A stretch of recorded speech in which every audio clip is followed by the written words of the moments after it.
Hello students, आज हम लोग जो कल की क्लास हुई थी डिविजिबिलिटी रूल में आगे क्लास कंटिन्यू करेंगे, जो कि हम लोग पिछली वीडियो में पढ़ चुके थे। 2 से विभाजकता का नियम, 3 से, और 4, 8, 16 इस तरीके से। आगे जो चीज़ें हम लोग 3 से पढ़े थे उसी तरीके से डिविजिबिलिटी रूल काम करता है 9।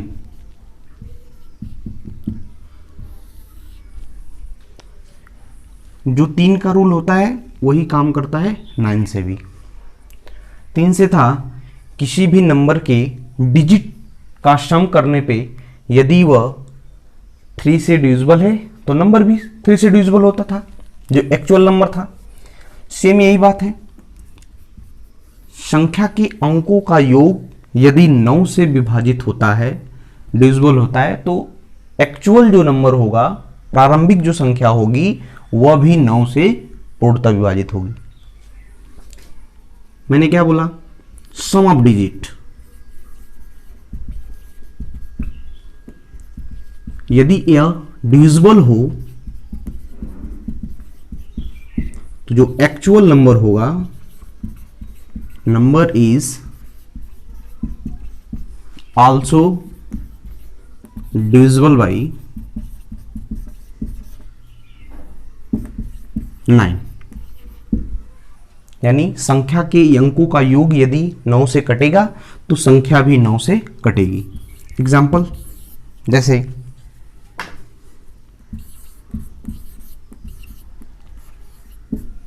मैं पूछूं कि यह नंबर 9 से पूर्णतः विभाजित होगा कि नहीं, तो आप क्या बोलेंगे?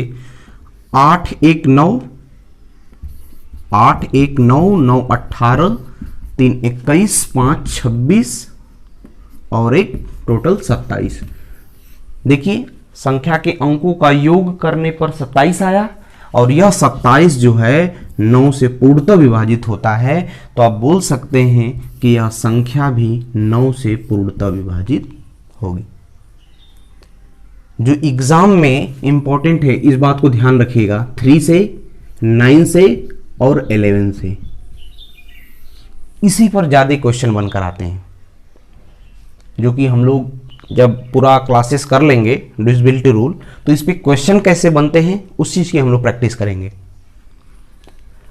चलिए, 9 से समझ में आया। एक और एग्जांपल लें, जैसे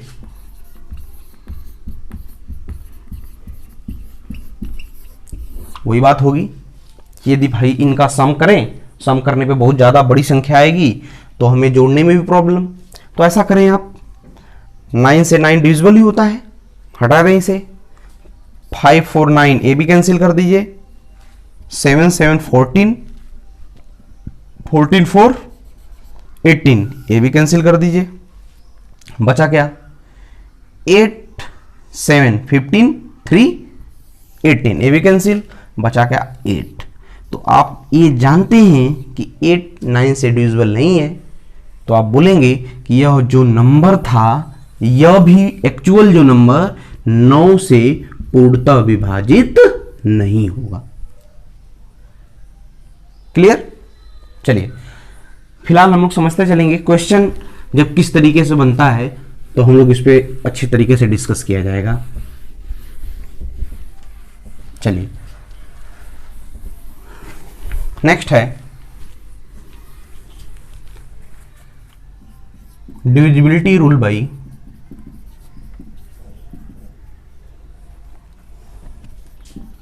5। 5 से डिविजिबिलिटी रूल, किसी नंबर का यूनिट डिजिट या last digit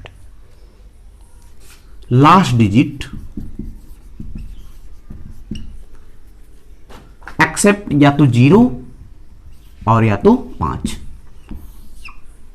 then the number is also divisible by 5। मैंने क्या बोला? किसी संख्या के अंतिम अंक या इकाई का अंक या तो 0 हो या तो 5 हो, तो वह संख्या निश्चित ही 5 से विभाजित होगी। एग्जाम्पल 98760। यदि मैं पूछूं कि अब 5 से डिवाइड होगा कि नहीं, डिविजिबल है कि नहीं पूर्णतः, तो आप बोलेंगे है। क्यों है? क्योंकि यूनिट डिजिट जो है या तो शून्य होना चाहिए या तो 5, जो कि शून्य है।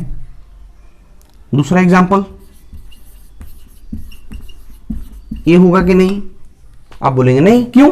क्योंकि लास्ट में हम जानते हैं कि केवल 0 या तो 5 होगा, तभी वह 5 से डिविजिबल होगा। दूसरा एग्जाम्पल 987654335, कहेंगे डिविजिबल होगा, क्योंकि अंतिम यानी इकाई का अंक जो है क्या है, 5 है। चलिए, जो भी पढ़िएगा लिख कर पढ़ते रहिएगा, देखिएगा आप लोग को जब रिवीजन करेंगे तो काफी इसमें मदद मिलेगी। मिटा दें।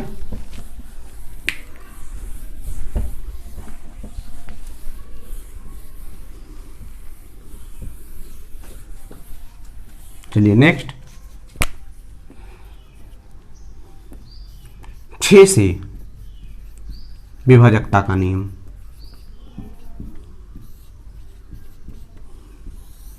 6 से विभाजकता, अगर मैं 6 की बात करूं तो आप देखेंगे 6 का तो 2 इंटू 3 लिख सकते हैं, 2 तिहाई 6। इसका मतलब है कि वे नंबर जो 2 से डिवाइड हो पूर्णतः और 3 से भी, तो वह संख्या निश्चित ही 6 से डिविजिबल होंगी, पूर्णतः विभाजित होंगी। क्या जाने आप? वही संख्याएं जो 2 और 3 दोनों से पूर्णतः विभाजित हों, तो वह संख्या 6 से निश्चित ही विभाजित होगी। जैसे 5 4 3 2 1 4, मैं बोलूंगा यह 6 से डिविजिबल है कि नहीं, तो 6 से डिविजिबल चेक करने के लिए आप कहेंगे 2 और 3, तो 2 से ये तो देखते ही पता चल गया। क्यों? क्योंकि 2 से विभाजकता का नियम है कि इकाई अंक 2 से विभाजित होना चाहिए, तो डिवाइड हो रहा है।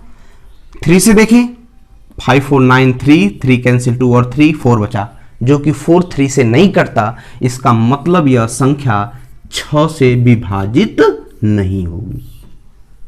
समझ में आई बात? नेक्स्ट, जैसे मैं बोलूं मैं ये बोलूं संख्या 6 से डिविजिबल है कि नहीं, तो 6 से ऑटोमेटिक देखेंगे कि 2 से जब कटेगा ही नहीं, तो भाई 6 से फिर बाद में हम चेक ही नहीं करेंगे।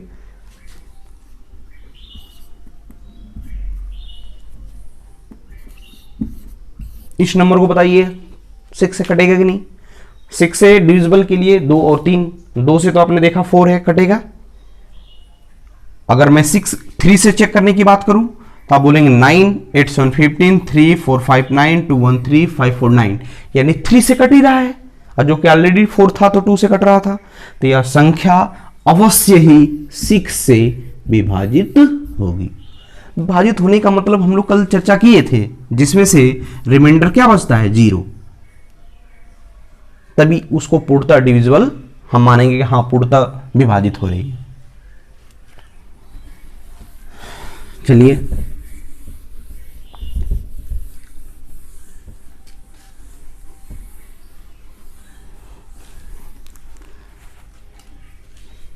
चलिए 7 को हम लोग छोड़ दे रहे हैं। 7 और 17 19 इस तरीके का एक साथ ही करके 13 से हम लोग कर लेंगे। फिर 10 से, तो 10 से तो आप जानते ही हैं, जिसका यूनिट डिजिट 0 होगा वह नंबर 10 से डिविजिबल होगा।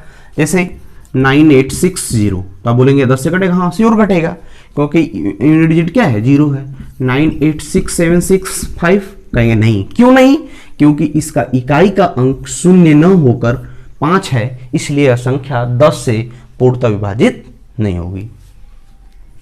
चलिए, यह इंपॉर्टेंट है, इस चीज को ध्यान रखिएगा। 11 से डिविजिबिलिटी रूल।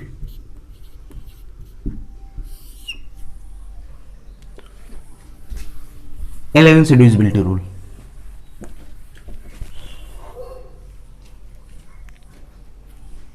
चलिए, जैसे मैं कहूं कि 11 से विभाजकता का नियम ये कहता है किसी संख्या के इवन प्लेस के डिजिट का सम, ऑड प्लेस के डिजिट का सम का डिफरेंस यदि 11 के मल्टीपल्स हो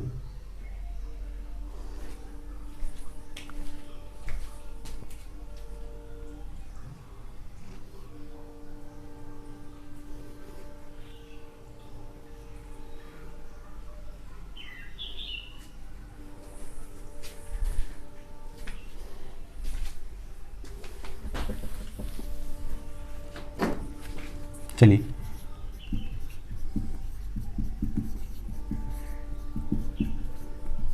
डिविजिबिलिटी बाई 11, 11 से विभाजकता का नियम। 11 से विभाजकता का नियम क्या कहता है?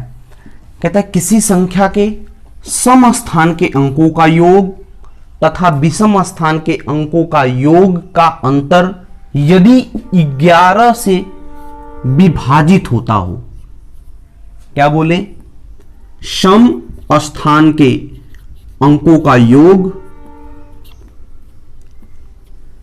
और विषम स्थान के अंकों का योग का अंतर यदि 11 से विभाजित होता है तो वह संख्या अवश्य से ही 11 से विभाजित होगी। इस बात को थोड़ा दूसरे रूप से तरीके से लिखा जाए, देखा जाए, कहते हैं number of even place digit, number of even place digit of the sum and sum of the odd place digit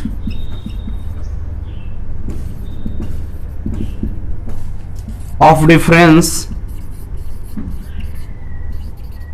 is divisible by 11, is divisible by 11, then the actual number is also divisible by 11। इसका मतलब क्या हुआ कि सम स्थान के अंकों का योग और विषम स्थान के अंकों का योग का अंतर यदि 11 से विभाजित होता है, 11 से डिविजिबल होगा, तो वह नंबर भी 11 से पूर्णतः विभाजित होगा। जैसे एग्जाम्पल्स के थ्रू आपका क्लियर हो जाएगा। जैसे देखिए, मैं बोलूं 1331, मैं पूछूं कि यह 11 से डिविजिबल है कि नहीं, तो आप बोलेंगे 11 से डिविजिबल के लिए सम स्थान के अंकों का योग। एक चीज का याद रखिएगा, जब भी सम और विषम का अगर जब आप करिएगा तो इधर से करिएगा, लेफ्ट साइड से। तो यदि मैं कहूं यह कौन सा स्थान फर्स्ट पे है, प्रथम मतलब विषम स्थान, और तीसरा ये विषम, यह ऑड, और ये क्या है इवन, और यह इवन। तो इवन के स्थान के अंकों का योग करिए 3 1, तो बोलेंगे 4। अगर ऑड के प्लेस का तो 1 + 3 = 4। देखिए, अगर मैं दोनों का डिफरेंस बोलूं, अंतर बोलूं, तो अंतर क्या आया 0, जो कि 0 11 का गुणज है, 11 का गुणज है, या ये बोल सकते हैं कि शून्य जो कि 11 से क्या होता है, पूर्णतः विभाजित होता है। इसका मतलब है कि यह संख्या भी 11 से पूर्णतः विभाजित होगी। चलिए एक थोड़ा सा छोटा एग्जांपल लेते हैं। 121 सभी लोग जानते हैं कि डिविजिबल है। इस रूल के अकॉर्डिंग थोड़ा सोचिए, कहेंगे कि ऑड प्लेस, ऑड मतलब प्रथम, ओ ये ऑड आएगा, और ये क्या आएगा इवन। तो ऑड को जोड़ेंगे 1 1 2, और 2 में से 2 अगर सब्ट्रैक्ट करें तो 0, जो कि 0 आया तो यह 11 से पूर्णतः विभाजित ही होगा, तो यह संख्या भी 11 से पूर्णतः विभाजित होगी। चलिए थोड़ा सा दूसरा क्वेश्चन देखा जाए। जैसे मैं बोलूं 1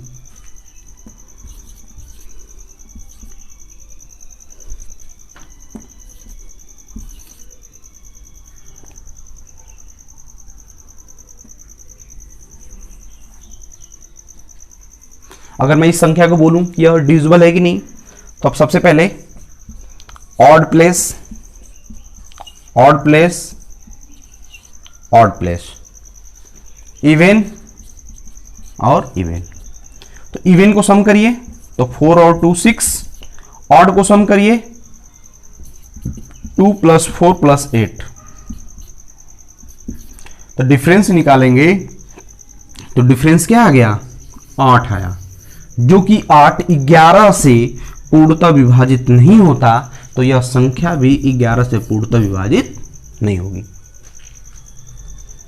चलिए बातें क्लियर हो गई। 11 से डिविजिबिलिटी रूल, 11 से हम बताएंगे एक शॉर्ट भी, अभी फिलहाल इतना ही 11 के लिए। बाकी जब हम लोग क्वेश्चन करेंगे तो इसमें हम लोग और एक मेथड्स का चर्चा करेंगे जो सबसे शॉर्टेस्ट समझ में आएगा आपको। अगर मैं 12 की बात करूं तो 12 से जो कंसेप्ट आपने सोचा 6 का, तो 12 को आप क्या लिख सकते हैं, 4 × 3। इसका मतलब है कि वे नंबर जो 4 और 3 दोनों से डिविजिबल होंगे, तो वह नंबर 12 से अवश्य ही पूर्णतः विभाजित होंगे। जैसे एग्जाम्पल,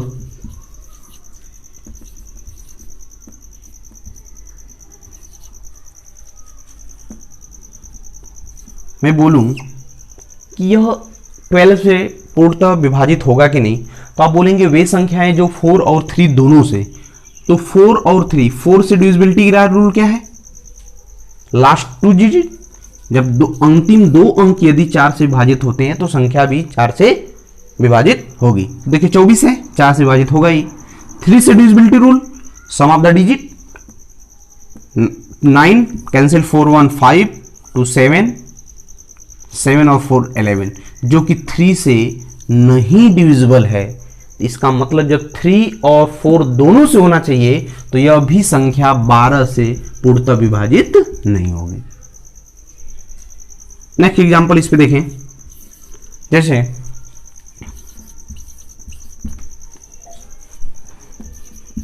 मैं बोलूं कि यह 12 से डिविजिबल है कि नहीं, पूर्णतः विभाजित होगा कि नहीं, तो 4 से चेक करने के लिए मतलब अंतिम 2 अंक, तो 4 से तो कट ही रहा है।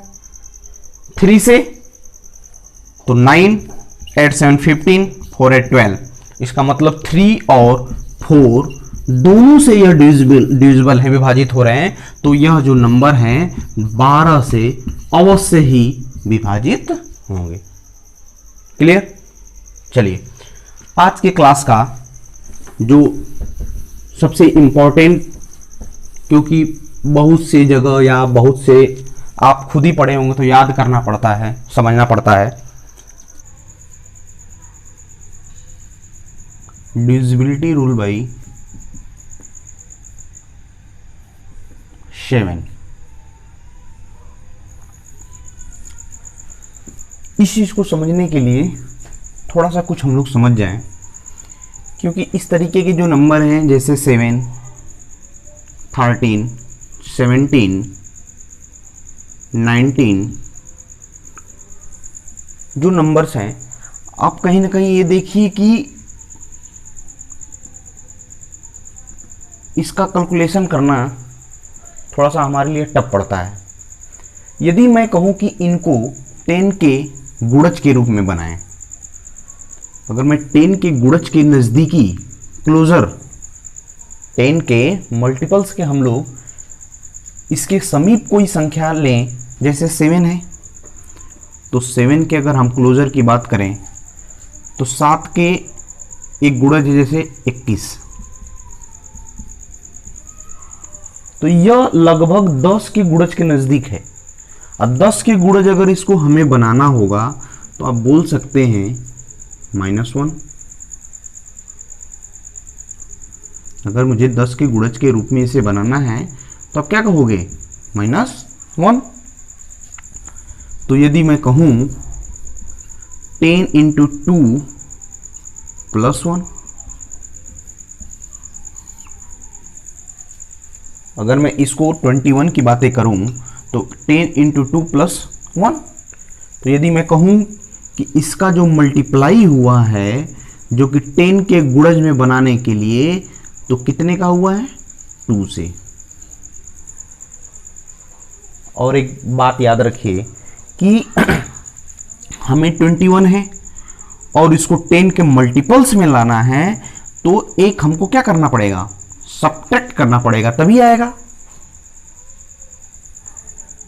अगर सब्ट्रैक्ट करेंगे तो 20 10 के मल्टीपल्स में आएगा, और हम ये 10 के जब मल्टीपल्स में करेंगे तो 1 हमें ऐड करना पड़ेगा, जिसे हम लोग बोलते हैं नेगेटिव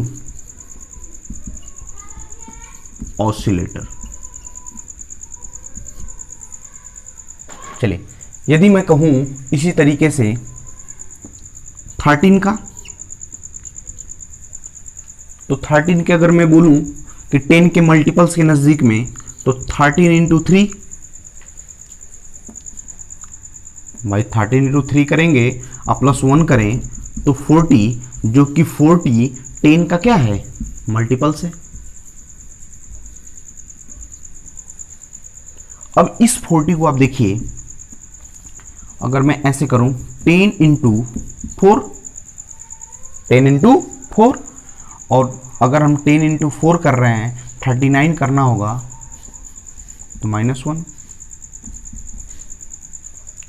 या आप कह सकते हो यहां पे +1 हुआ है, तो अगर 40 बनाना होगा तो इसको हम लोग कहेंगे 1 मोर ऑसिलेटर।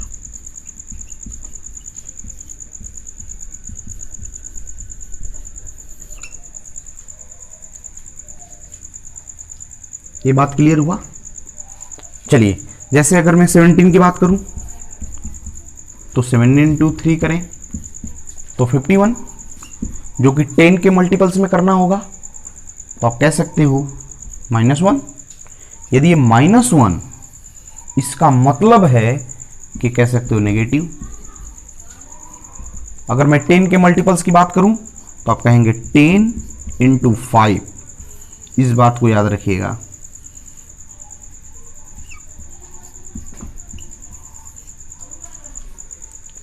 अगर मैं यहां पे बोल रहा हूं 13 का, तो कितने का मल्टीप्लाई कर रहे हैं हम लोग 10 के मल्टीपल्स में लाने के लिए? 4 का। 7 की मैं बात करूं, कितने का मल्टीप्लाई करना पड़ रहा है? 2 का। चलिए, अब हम लोग इसको थोड़ा समझने में आसानी होगी।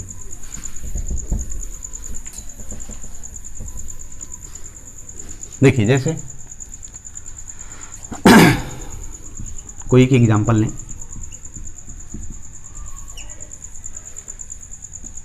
तो कम दिख रहा है ना, थोड़ा इंक डाल लेते हैं।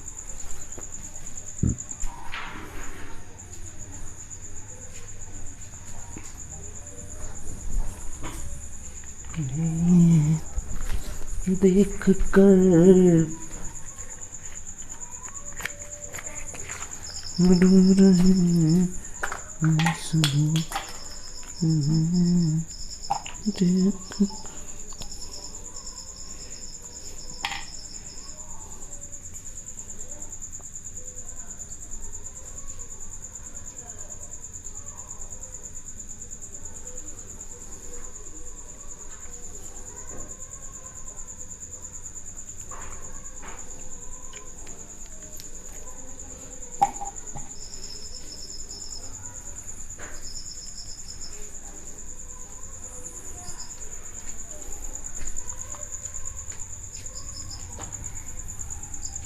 चलिए, एग्जाम्पल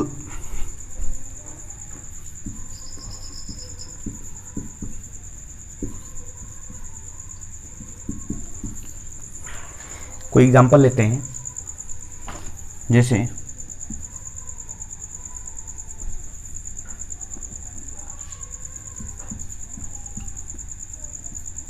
मैं एक छोटा एग्जाम्पल ले रहा हूं। मैं पूछूं कि यह नंबर 7 से डिविजिबल है कि नहीं, तो 7 से डिविजिबल के लिए 10 के मल्टीपल्स में अगर 7 के करीब में हम जाएं, तो आपने देखा था कि ऑसिलेटर 10 का क्या हुआ था? अरे भाई 7 इंटू 3 21 है, ऐसे हम लोग कर सकते हैं 10 इंटू 2 + 1। क्लियर है? तभी तो आएगा। क्योंकि ये पॉजिटिव है, 21 है और 10 के मल्टीपल्स में हमें लाने के लिए, तो ऐसा करेंगे हम। यहां पे कितने का मल्टीप्लाई हुआ है, 2 का, तो इसके यूनिट, फर्स्ट स्टेप, इसके यूनिट डिजिट का कितने मल्टीप्लाई करें, 2 का। और यहां पे 21 ज्यादा है ना 10 के मल्टीपल्स में, लाने के लिए हमें क्या करना पड़ेगा, 21 से माइनस, इस बात को याद रखिएगा। तो यहां पे क्या होगा, जो रिमेन नंबर है उसमें से यूनिट डिजिट के दोगुने से क्या कर दें हम लोग, सब्ट्रैक्ट कर दें, तो क्या आएगा 0, जो कि जो बचे, यानी जो नंबर बचेगा यदि वह 7 से डिविजिबल है तो यह नंबर भी अवश्य डिविजिबल होगा। चलिए एग्जाम्पल और लेते हैं, थोड़ा सा कम समझ में आया होगा। जैसे मैं कह दूं 2 3 4 5, यह 7 से डिविजिबल है कि नहीं, तो सबसे पहले यूनिट डिजिट 10 के मल्टीपल्स में बनाने के लिए 2 का मल्टीप्लाई किए थे, 2 का मल्टीप्लाई करिए, स्टेप नंबर फर्स्ट। अब बचे हुए नंबर्स में से इसको क्या कर दीजिए, सब्ट्रैक्ट। क्यों सब्ट्रैक्ट कर रहे हैं, याद रखिएगा 10 के मल्टीपल्स में बताने वो करने के लिए हमें क्या करना पड़ेगा, घटाना ही पड़ेगा, इसलिए हम ऐसा कर रहे हैं। तो आप इसमें से सब्ट्रैक्ट करेंगे, क्या नजर आएगा, 224। अब इसके बाद सेकंड स्टेप, फिर वही रिपीट करिए, यूनिट डिजिट का दुगना, 22 माइनस 8 इक्वल टू 14। अब आप देखिए 14 क्या है भाई, 14 क्या है, 7 से डिविजिबल है। जब यह 7 से डिविजिबल है तो यह नंबर भी 7 से पूर्णतः विभाजित होगा। क्लियर, क्यों ऐसा किए। अब इस चीज को एक याद करने के तौर पे आप ऐसा कर सकते हो कि किसी संख्या के इकाई में 2 से गुणा करके शेष संख्या में से घटाने पर यदि प्राप्त संख्या 7 से विभाजित होती है तो जो संख्या होगी अवश्य ही विभाजित होगी। और यह तब तक करेंगे जब तक कि पूर्णतः 7 से विभाजित न हो। ऐसा लगे कि शेष बच जाए तो यानी वो संख्या नहीं विभाजित होगी। विभाजित होती है तो संख्या भी अवश्य विभाजित होगी। चलिए इस बात को थोड़ा सा आप लोग रिपीट करिएगा, नहीं तो एक एग्जाम्पल और ले लेते हैं। कोई भी अपने मन से एग्जाम्पल ले लीजिए।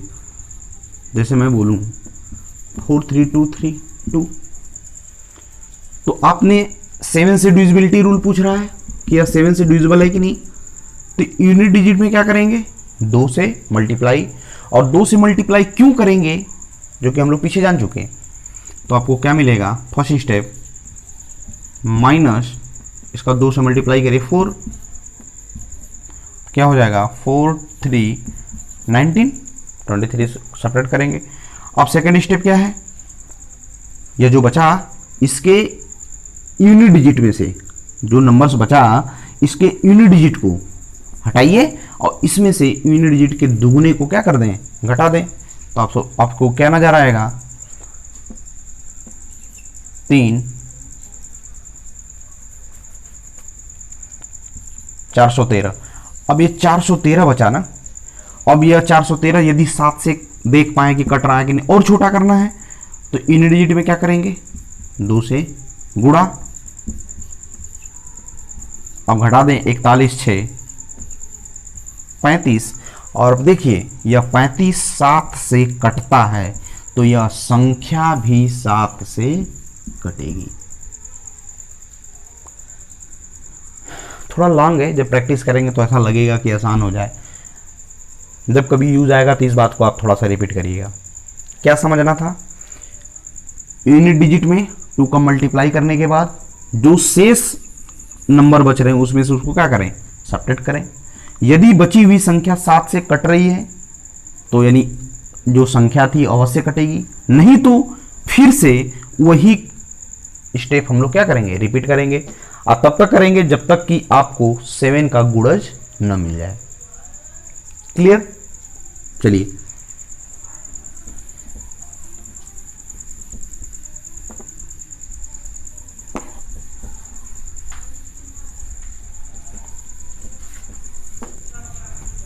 डिविजिबिलिटी रूल बाई 13 से डिविजिबिलिटी रूल क्या कहता है? सबसे पहले 10 के मल्टीपल्स में अगर मैं लेने की बात करूं तो आप इसको ऐसा कर सकते हो 10 इंटू 4। अगर मैं 10 के मल्टीपल्स में 39 है तो इसको ऐड करना होगा 1 की माइनस +1 करना होगा। इसी बात को पॉइंट को याद रखिएगा कि प्लस करना है और यूनिट डिजिट में कितने से मल्टीप्लाई करना है, 4 से। तो जैसे एग्जांपल लूं 169, तो फर्स्ट स्टेप क्या करेंगे, यूनिट डिजिट में 4 से मल्टीप्लाई करें और शेष नंबर यानी 16 में 4 से मल्टीप्लाई करने के बाद जोड़ दें। ऐड करने पे 52 और यह 52 13 से डिविजिबल होता है, यानी यह संख्या भी 13 से कटेगी। चलिए एग्जाम्पल नंबर 2। चलिए दूसरा एग्जाम्पल देखें। 1 2 3 4, तो वही बात, यूनिट डिजिट में कितने से मल्टीप्लाई करना है, 4 से, और बाकी नंबर में ऐड करना है। 4 4 जा 16, ऐड करिए। अब ये 139 यदि आप 13 से टेबल में ऐसा चेक कर पाए तो ठीक, अन्यथा फिर एक स्टेप बढ़ा लें। यूनिट डिजिट में 4 से मल्टीप्लाई, 4 9 जा 36, 36 में बचे हुए नंबर को क्या कर दें, जोड़ दें। जब आप जोड़ेंगे 6 3 9 3 1 4, अब देखिए 49, 13 के टेबल में 49 आता ही नहीं है। इसका मतलब है कि यह नंबर भी 13 से डिविजिबल नहीं है। चलिए एक एग्जांपल और देखते हैं।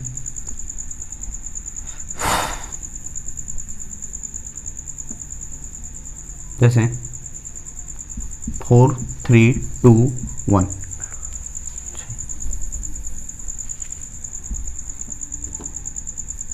1 2 1 1 2 1। अगर इस नंबर को देखना है तो बाकी नंबर में यूनिट डिजिट से कितने मल्टीप्लाई करना है, 4 से, +4, तो आपको क्या मिलेगा। फिर सेकेंड स्टेप, यूनिट डिजिट में 4 से मल्टीप्लाई और बाकी नंबर में ऐड, 4 1 5 2 1 3 1 2। फिर नेक्स्ट स्टेप, यूनिट डिजिट में 4 से मल्टीप्लाई, बाकी नंबर को ऐड कर दें, 143। 143 जो कि 13 से यदि आप काटें तो देखिए डायरेक्ट आप 13 13 13 कट रहा है 13 से, यानी यह संख्या भी 13 से पूर्णतः विभाजित होगी। क्लियर? चलिए इस बात को यदि एक बार में नहीं समझ में आएगा तो वीडियो को थोड़ा सा रोक करके फिर समझिएगा, दोबारा देखिएगा। चलिए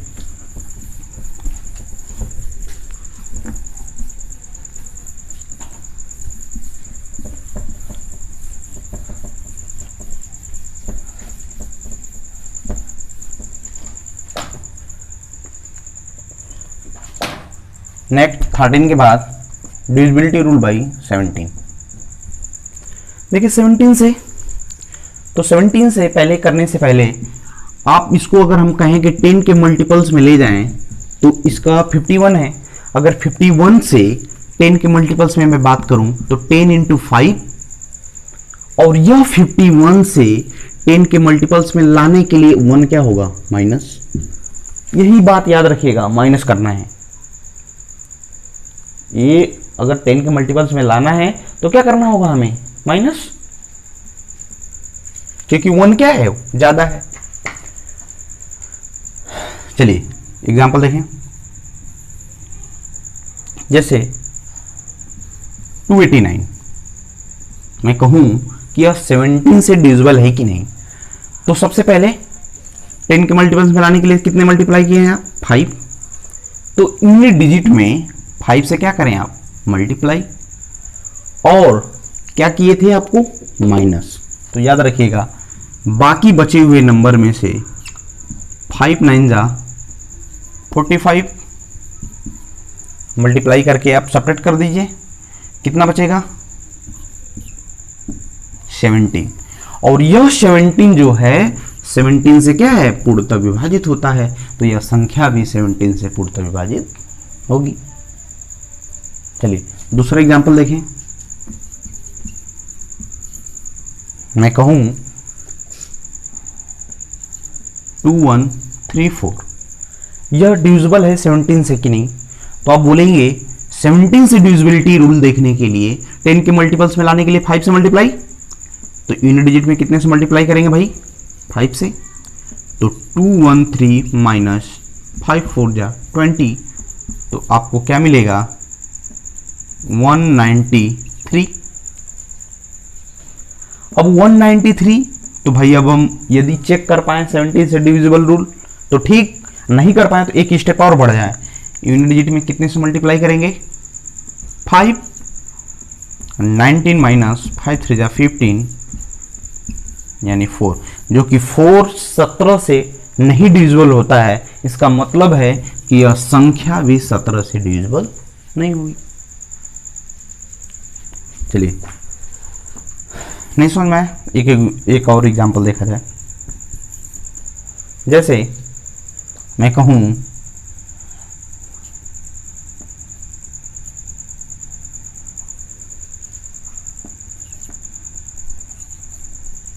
'इस नंबर को चेक करके बताइए कि यह 17 से कटेगा कि नहीं। हमें रूल समझना है। देखिए 17 से करना होगा, तो 17 से करने का मतलब मल्टीपल्स में लाने के लिए 5 से मल्टीप्लाई, यूनिट डिजिट में 5, और बाकी नंबर में से 5 को क्या करेंगे, घटाएंगे, 34 जो कि 17 से क्या होता है, डिविजिबल है। इसका मतलब ये नंबर भी 17 से डिविजिबल है।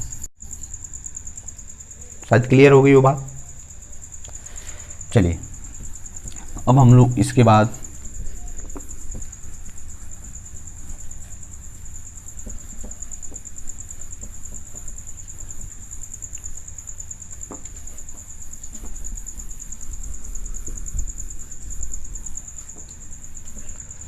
नाइनटीन से देखें।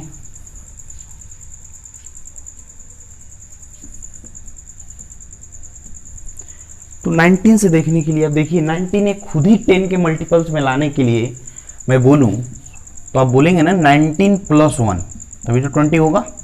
और 20 का मतलब है कि 10 इंटू 2, कितने से मल्टीप्लाई करना भाई, 2 से, और क्या करना पड़ेगा, प्लस करना पड़ेगा। तो एग्जांपल देखिए, मैं कहूं 361, तो 361 को चेक करने के लिए आप बोलेंगे यूनिट डिजिट में कितने से मल्टीप्लाई करना पड़ेगा भाई, 2 से, और बाकी बचे हुए नंबर को में से जोड़ना होगा या घटाना होगा। इस बात को समझने के लिए यहां पे क्या मिला है, 1, तो 36 और 2 1 जा 2, 38, और जो कि 38 19 से डिविजिबल है, यानी यह नंबर भी 19 से क्या हो जाएगा, डिविजिबल होगा। समझ में आया। चलिए नेक्स्ट एग्जांपल, 4325, तो मैं पूछूं कि यह 19 से डिविजिबल है कि नहीं, तो आप बोलेंगे यूनिट डिजिट में कितने से मल्टीप्लाई करना है, 2 से, और बाकी नंबर में ऐड कर देना होगा। तो 432 प्लस 2 5 जा 10 इक्वल टू 442। अब 442 यदि आप 19 से डिवाइड करने में सक्षम है तो चेक कर लें, अन्यथा एक स्टेप और बढ़ जाए, मल्टीप्लाई इंटू 2 यूनिट डिजिट में, और बाकी नंबर में क्या कर दें, जोड़ दें 48, और यह 48 जो है 19 से नहीं डिविजिबल है, इसका मतलब है कि यह संख्या भी 19 से नहीं डिविजिबल है। चलिए बात समझ में आई।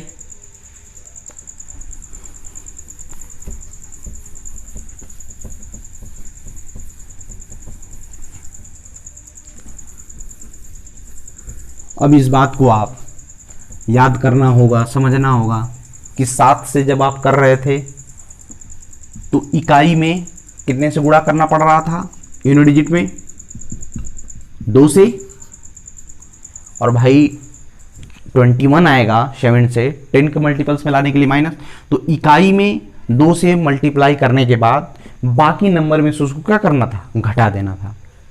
जब वही 13 से देखें तो इकाई में 4 से मल्टीप्लाई करना पड़ रहा था, यूनिट डिजिट में कितने से मल्टीप्लाई करना पड़ा था, 4 से, और बाकी जो नंबर से बच रहे थे उसमें उसको क्या करना था, ऐड करना था। तो किससे मल्टीप्लाई करना है, कब ऐड करना और कब माइनस करना है, इस बात को हम लोग अच्छे से समझ चुके।